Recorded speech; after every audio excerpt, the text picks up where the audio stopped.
Pasta তৈরি হচ্ছে। প্রথম থেকে ভিডিও করতে সময় পাইনি, একটু তাড়া আছে। সবাই কেমন আছেন অবশ্যই জানাবেন।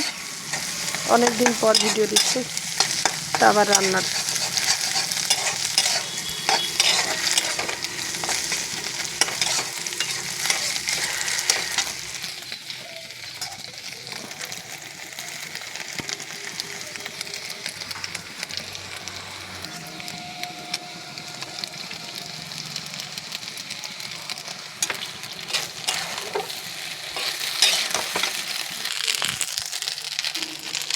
একটু ম্যাগি মশলা দিলাম, তাহলে খেতে ভালো লাগবে।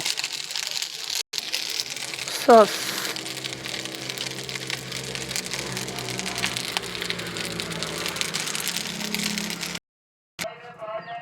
পুরো রেডি আমার পাস্তা।